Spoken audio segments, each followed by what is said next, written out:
ওসিলা হবে, আর ওসিলা মানতে হবে বলেই আমার আল্লাহ বুঝাচ্ছেন যারা ওসিলা মানবে না, তোমরা চিন্তা করো তুমি কোথা থেকে এসেছো, একটু জিকির করো, একটু ফিকির করো।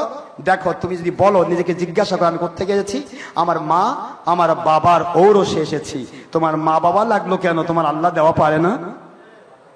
কথা বলেন না কেন? জোরে বলুন। মা বাবা সারা আল্লাহ দিতে পারে না? আদম আলাইহিস সালামকে দেননি? কিন্তু তোমার মা বাবা আছে, বোঝা গেল তুমি ওসিলা দিয়ে পৃথিবীতে এসেছো। যদি বলো ওসিলা মানতে পারবো না, তাহলে বলবো বাবা তোমার জন্মটা সঠিক জায়গাতে নাই। পরিষ্কার কথা, ওসিলা মানতে হবে, ঠিক না? ঠিক ধরে বলুন। ওসিলা কাকে বলে? ওয়াবতাগু ইলাইহিল ওসিলা, আল্লাহ বললেন, কোরআন শরীফ দিয়ে প্রমাণ করলেন, রে মুসলমানেরা, আমি আল্লাহকে যদি পেতে চাও, আমাকে পাওয়ার জন্য দুনিয়াতে দুধ নেওয়ার জন্য যেমন গাভী ওসিলা লাগে, আমি আল্লাহ ডাইরেক্ট দুধের বৃষ্টি দেই না? লাগে? কথা বলেন না কেন? দুনিয়াতে রস নেওয়ার জন্য যেমন খেজুর গাছের প্রয়োজন হয়, দুনিয়াতে সন্তান হওয়ার জন্য যেমন মা বাবার প্রয়োজন হয়, দুনিয়াতে বৃষ্টি হওয়ার জন্য যেমন আসমানের প্রয়োজন হয়, দুনিয়াতে নামাজ রোজা হজ যাকাত পাওয়ার জন্য যেমন নবীর দরকার হয়, দুনিয়াতে কোরআন হাদিস পাওয়ার জন্য যেমন নবীর দরকার হয়, অনুরূপভাবে আমি আল্লাহ রাব্বুল আলামিনকে পাওয়ার জন্য কিয়ামত পর্যন্ত ওসিলার প্রয়োজন হয়। আর এই ওসিলার নাম হলো আল্লাহর ওলিদের সোহবত। আল্লাহর ওলিদের কাছে যাওয়া লাগবে, কি কোন? মিডিয়া সব মানা যাবে, কিন্তু আল্লাহকে পাওয়ার জন্য ওলি আউলিয়ার কাছে যাওয়া, এই হলো বর্তমানে চলছে ধোকাবাজি, ধান্দাবাজি, ধাপ্পাবাজি। কারণ ওলি আউলিয়ার কাছে গেলে একটা মানুষ সারা জীবন কিছু জানতো না, হঠাৎ করে এমন একটা আয়না, এমন একটা মিরর, এমন একটা উন্নত মানের পাওয়ারফুল মিরর তার সামনে পেয়ে যাবে। ওই মিররটা যদি ধরে, তাহলে কোনটা 2 নম্বর, কোনটা 22 নম্বর, কোনটা নম্বর সারা সব করে ফেলবে। সুবহানাল্লাহ পড়বেন না জোরে? ওলি আউলিয়ার কাছে গেলে একটা সাধারণ মানুষ এমন একটা মিরর পেয়ে যায়, এমন একটা আয়না পেয়ে যায়, এমন একটা দর্পণ পেয়ে যায়, এমন একটা উন্নত মানের পাওয়ারফুল আয়না পেয়ে যায়, যার ভিতরে সব ধরা পড়ে। এটা তো এই নাম্বার, কারণ এটা নামাজও পড়ে, টিভিও দেখে, নামাজও পড়ে, মুন্সি নামাজও পড়ায়, দাড়িতে কলপও করে। ধরা পড়বে আপনার কাছে। যেগুলা মানুষ অলির কাছে যায় না, তারা ধরা পড়বে, বলবে ভাই সব ভালো, সব ভালো। কথা বলেন না কেন? অন্ধকারে সাপ, সব জায়গায় সাপ। কথা বলেন না কেন? আলো লাগাই দেন, সাপ ইন্ডিকেট হয়ে যায়, ওই যে সাপ। কথা বলেন না কেন? আল্লাহর ওলির কাছে যান, সঠিক জান্নাতি রাস্তা আপনার কাছে ক্লিয়ার হয়ে যাবে। বাতিল 72 ফেরকা অন্ধকার, অন্ধকারে সাপ, সারা দুনিয়া সাপ, সব ঠিক, সব ঠিক। ওর কাছেও আছে, ওর কাছেও আছে, সব জায়গায় সাপ। তাই নাকি? সাপ কি একটা সাপ সব জায়গায় থাকে? কিন্তু আলো জ্বালাই দিলে ইন্ডিকেটেড হয়, ওই যে সাপ। আল্লাহ বলেন হক্কানি ওলিয়া উলিয়া হচ্ছে আমি আল্লাহর কুদরত থেকে সত্যিকারের আলো, হকের আলো। ওই আলোর কাছে গেলে বাতিল 72 অন্ধকার ধরা পড়ে যায়। সুবহানাল্লাহ। আর এই ধরা পড়ার ভয়ে ওলিয়া উলিয়ার দুশ্মনী। খবরদার, ওলিয়া উলিয়ার কাছে যেও না। ওলিয়ার কাছে যদি যান, ওই ওলির কাছে যান যিনি মহিলার সাথে লাইন লাগায়। কি কোন আপনারা এই ড্যার ব্যাটারি মুন্সি কোনোদিন বলবে না ওই পীরের কাছে যান না, বলবে? আপনার কথা বলছেন না কেন? জোরে বলুন। ব্যথা দিয়ে বলছি, ব্যথা দিয়ে। আপনারা আগে শুনেছেন, অনেক আগে থেকে শুনেছেন, ভণ্ড পীর বলা হয়। ভণ্ড মানে প্রতারক, ভণ্ডর মানে প্রতারক, ভণ্ড মানে ধোকাবাজ। কথা কি বোঝেন?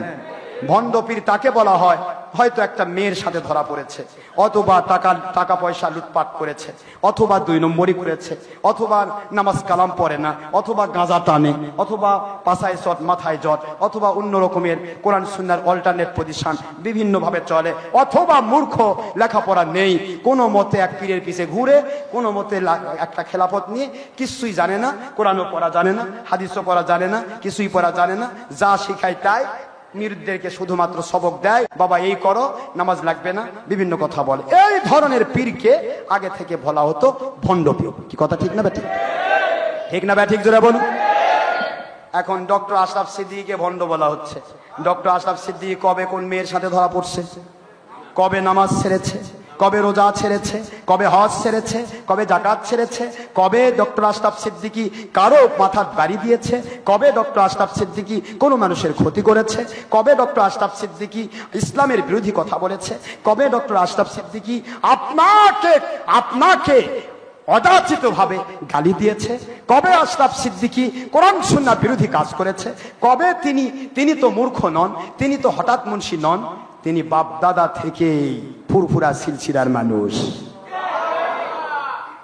লেখাপড়ায় যে মুন্সি আমাদেরকে ভণ্ড বলছে, ও মুন্সি যদি জিজ্ঞাসা করে, ও নিজের অন্তরের কাছে জিজ্ঞাসা করলে বুঝবে যে আমি মুন্সি ক্লাস 3 সার্টিফিকেট, আর ডক্টর আশরাফ সিদ্দিকী পিএইচডি ডিগ্রিধারী।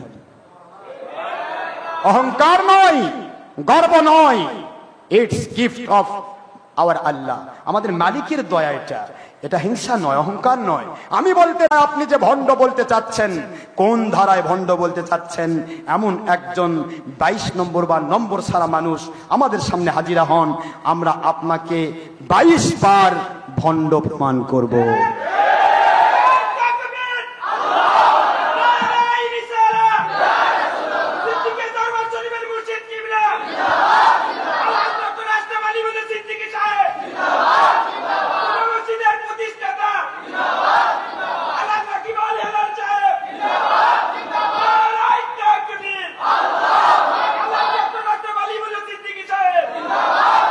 তাহলে বোঝা গেল আমাদের পিছনে যে ভণ্ড কথাটা বলা হয়, যারা বলে তারা এত দুর্বল, আমাদের সামনে দাঁড়াবারও হিম্মত পায় না। কি ঠিক না? ঠিক জোরে বলে। এর আগে ভণ্ড বলেছিল যে মুন্সিরা আমার মালিক তাদেরকে ধরে ফেলছে, বলেছিল আপনার ক্লিয়ার করে দেন, বলেছিল মাটিডালি মসজিদের ইমাম ভণ্ড বলেছিল। এখন মেয়ে পাচার আইনে এখন রিমান্ডে গিরা ফাটাচ্ছে, ভণ্ড ধরা পড়েছে। বলেছিল টিলা মসজিদের মুন্সি মিন্দি মহিলার সাথে ধরা পড়ে পালিয়ে গেছে। তাহলে ভণ্ড যারা বলে, কথা ঠিক না ঠিক জোরে বলেন না কেন? আল্লাহর হাবিব সাইয়্যিদুল মুরসালিন ইমামুল মুরসালিন আখিরি রাসূল হুজুর পাক সাল্লাল্লাহু আলাইহি ওয়াসাল্লাম ওনার মুবারক খেদমতে চলে যায়।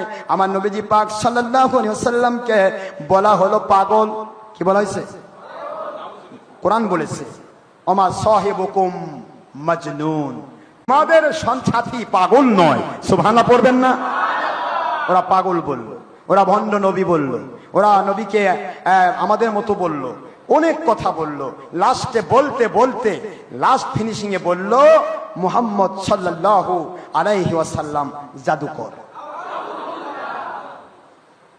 নবীজির সিস্টেমে যারা চলবে তাদের উপরে যদি ভণ্ড ফতোয়া দেওয়া হয়, 100 শহীদের মর্যাদা সুন্নত আদায় হয়ে যাবে। আল্লাহর হাবিব বলেছেন, দুনিয়ার মুসলমান, এই দুনিয়ার যে মানুষটি আল্লাহর নবীর সিস্টেমে চলবে, আল্লাহ মোতাবেক চলবে, কোরআন সুন্নাহ ইজমা কিয়াস মোতাবেক চলবে, ওই মানুষগুলোর জন্য আমি নবীজি ঘোষণা দিলাম, আল আম্বিয়া আলাইহিমুস সালাম মিরআতুল লি উম্মতিহি, নবীগণ হচ্ছে উম্মতের জন্য আয়নার মতো। কিসের মতো? আয়নার দিকে তাকালে, ছাগল তাকালে বাঘের চেহারা দেখে না, ছাগলের চেহারা দেখে। আয়নার দিকে যদি ফোকলা দাঁত ছাড়া লোক তাকায়, দাঁতালা লোক দেখে। এ কথা বলে দেখে। আয়নার দিকে কুৎসিত মানুষ চেহারা তাকালে ভালো চেহারা দেখে। আল্লাহর হাবিবকে মিস্টার ইবলিস এক সময় বলল, মুহাম্মদ সাল্লাল্লাহু আলাইহি সাল্লাম দুনিয়ার মধ্যে খারাপ মানুষ। আমার নবী বললেন, আপনি সত্য বলেছেন, ইবলিসের দাদা নাম তার মিস্টার আবু জাহেল। নাম কি? আল্লাহর হাবিব বলেন সত্য বলেছেন। সিদ্দিক আকবর রাদিয়াল্লাহু আনহু তিনি দৌড় দিয়ে এসে চোখের পানি ছেড়ে দিয়ে বলে, আল্লাহর হাবিব, ওই আবু জাহেল চরম মূর্খ, আপনাকে বলল দুনিয়ার মধ্যে সবচেয়ে বড় খারাপ মানুষ আপনি। ও নবীজি, আসমানের নিচে জমিনের উপরে আপনার চাইতে ভালো মানুষ আর কেউ না। You are best of this world, ya Rasulullah. Subhanallah. Oh my Rasul Pak sallallahu alaihi wasallam, you are best of this world. এই দুনিয়ার মধ্যে আপনি শ্রেষ্ঠ, আপনার মতো ভালো, আপনার মতো সুন্দর আর কেউ নেই। সুন্দর দেখেছে, সুন্দর দেখেছিল আবু বকর রাদিয়াল্লাহু আনহু, সুন্দর দেখেছিলেন হযরতে আনাসের মা। কে দেখেছিল? আনাস রাদিয়াল্লাহু আনহুর মা। তিনি তাকাচ্ছেন বারবার, নবীজি দাওয়াতে গিয়েছেন, আনাসের মা বারবার নবীর দিকে তাকায় দূর থেকে। একদিকে নবীজির সুন্দর চেহারার দিকে তাকায়, আরেকবার পূর্ণিমার চাঁদের দিকে তাকায়, পূর্ণিমার চাঁদের দিকে তাকায়, আর নবীজির চেহারা মুবারকের দিকে তাকায়। আনাস রাদিয়াল্লাহু আনহু বলেন, ওগো মা, বুঝতে পারলাম না মা, আমার প্রিয় নবীজির দিকে একবার আপনি তাকাচ্ছেন, আরেকবার পূর্ণিমার চাঁদের দিকে তাকাচ্ছেন, মা কি ব্যাপার মা, কি বলতে চান? মা আনাসের মা রাদিয়াল্লাহু তাআলা আনহা, আনাসের মা বলতেছেন, বাবা আনাস, আমি লক্ষ্য করে দেখি রে, কোন নবীকে আমার সামনে হাজির করলি? আমি পূর্ণিমার চাঁদের দিকে তাকাই, আমার নবীজির দিকে তাকাই, আমি পূর্ণিমার চাঁদে দেখতে পাই একটা কালো দাগ রয়েছে রে, আমার নবীজির চেহারায় কোনো কালো দাগ আমি দেখতে পাই না। আমার নবীজি, আমার হাবিবি পূর্ণিমার চাঁদের সাথেও তুলনা নয়, লক্ষ পূর্ণিমার চাঁদ আমার নবীর পায়ের তুলনায় কিছু নয়।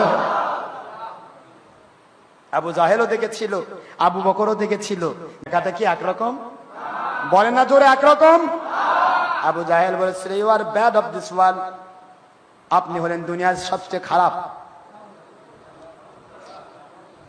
নাউজুবিল্লাহ জোরে বলবেন না? নবী সবচেয়ে খারাপ।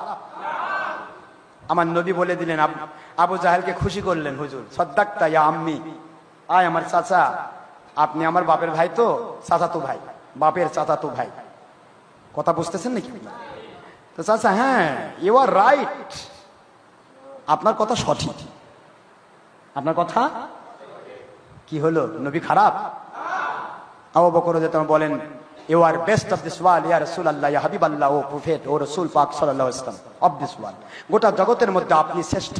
নবীজি বলেন, you are right ya Abu Bakr, you are right, সাদ্দাকতা ইয়া আবা বকরিন রাদিয়াল্লাহু আনহু, আয় আমার আবু বকর, আপনি সত্য বলেছেন। দুইজনই সত্য? সিদ্দিক আকবর রাদিয়াল্লাহু আনহু চোখের পানি ছেড়ে দিলেন, আল্লাহর হাবিব, আবু জাহেল খারাপ বলল তাও সত্য, আমি বললাম আপনি শ্রেষ্ঠ তাও সত্য? ইয়া রাসূলুল্লাহ, বুঝতে পারলাম না আল্লাহর হাবিব, আপনি তো দয়ার সাগর, মেহেরবানি করে একটু জানিয়ে দিবেন কি ব্যাপার ঘটল? আল্লাহর হাবিব বলেন, ও আবু বকর সিদ্দিক রাদিয়াল্লাহু তাআলা আনহু, আপনি টেনশন করবেন না। আল আম্বিয়া আলাইহিমুস সালাতু ওয়াস সালাম মিরআতুল লি উম্মাতিহি, উম্মতের দৃষ্টিতে আমার আল্লাহ রাব্বুল আলামিনের নবীগণ আয়নার মতো। কিসের মতো? আয়নার মতো। আবু বকর, আবু জাহেল সারা দুনিয়ার সর্বশ্রেষ্ঠ নয়, সর্বনিকৃষ্ট, শ্রেষ্ঠ নবীদের বিরোধী, সর্বনিকৃষ্ট মানুষ, নিজের নিকৃষ্ট চেহারাটা মুহাম্মদ সাল্লাল্লাহু আলাইহি ওয়াসাল্লাম নামক আয়নার ভিতরে দেখতে পেয়েছে। প্রমাণ হয়ে গেল গোটা জগতের মধ্যে আবু জাহেলের মতো খারাপ মানুষ আর ছিল না, কখনো আসবে না। ও সিদ্দিক আকবর রাদিয়াল্লাহু তাআলা আনহু, আপনি হলেন আফদালুন নাসি বাদাল আম্বিয়া আলাইহিমুস সালাতু ওয়াস সালাম, আপনি হলেন সমস্ত নবীদের পরে শ্রেষ্ঠ। কারণ শ্রেষ্ঠ নবীর সাহাবী, শ্রেষ্ঠ নবীর সোহবত যিনি নেন তিনি সবচেয়ে শ্রেষ্ঠ হয়। আপনি হলেন সমস্ত নবীদের পরে শ্রেষ্ঠ। আপনার শ্রেষ্ঠত্বের চেহারাটা মুহাম্মদ সাল্লাল্লাহু আলাইহি ওয়াসাল্লাম নামক আয়নার ভিতরে আপনি দেখতে পেয়েছেন। আল্লাহর হাবিব এখানে শেষ করলেন না, হুজুর বলে দিলেন এবার আল মুমিনু মিরআতুল লি আখিহি। ও আবু বকর, আপনি যেরকম আমাকে দেখে শ্রেষ্ঠ বললেন, আপনার শ্রেষ্ঠত্ব প্রমাণ হলো। আমার শ্রেষ্ঠত্ব না, আমাকে তো আমার আল্লাহ শ্রেষ্ঠই বানাইছে, সুবহানাল্লাহ। কিন্তু যুগ যুগান্তরে, কাল কালান্তরে, কিয়ামত পর্যন্ত যারা সবচেয়ে বেশি আমাকে মানবে, আমার মত পথ অনুসারে চলার চেষ্টা করবে, আমার সিস্টেম অনুসারে চলার চেষ্টা করবে, নবীজি বলে আমার সাথে গুড কানেক্টেড হবে, ওই মানুষগুলিকেও আল্লাহ পাক মুমিনদের জন্য আয়না বানিয়ে দিয়েছেন। একটু জোরে বলুন সুবহানাল্লাহ। কিয়ামত পর্যন্ত যত আমার নবীজির কানেক্টেড, নবী পাক সাল্লাল্লাহু আলাইহি ওয়াসাল্লাম ওনার সাথে কানেক্টেড, ওনার মহব্বতের উম্মাত, ওনার সাথে মহব্বতের সম্পর্ক যেই মানুষের সাথে, সেই মানুষটা হোক না ইলিটারেট বকলম, হোক না ভিখারি, হোক না গরিব মিসকিন, হোক না যে কেউ, হোক না সাধারণ মানুষ, হোক না জেনারেল শিক্ষিত, হোক না দুনিয়ার যে কোনো পদের লোক, আমার আল্লাহ বলেন নবীজির ভাষায়, নবীজি পাক সাল্লাল্লাহু আলাইহি সাল্লাম বলেন তারা হলো দুনিয়ার উম্মতের জন্য, মুমিনদের জন্য আয়নার মতো। ওদের চেহারার দিকে তাকায়ে যে মানুষটি খারাপ বলে, আয়নার মধ্যে নিজের খারাপের চেহারাটা তারা দেখে। ওদের চেহারার দিকে তাকিয়ে যে মানুষটি ভালো বলে, আয়নার দিকে তাকিয়ে নিজের ভালোটাই তারা প্রমাণ করে। জোরে বলুন সুবহানাল্লাহ। এই জন্য যুগে যুগে হক্কানি আলেম, হক্কানি ওলিয়া উলিয়ার বিরুদ্ধে ফতোয়াবাজি চলবে, ভণ্ড কথা বলা হবে, ও কথা বলা হবে। এগুলি তারা তাদের নিজের কদূষিত চেহারাটা হক্কানি ওলিদের আয়নার মধ্যে দেখতে পায়।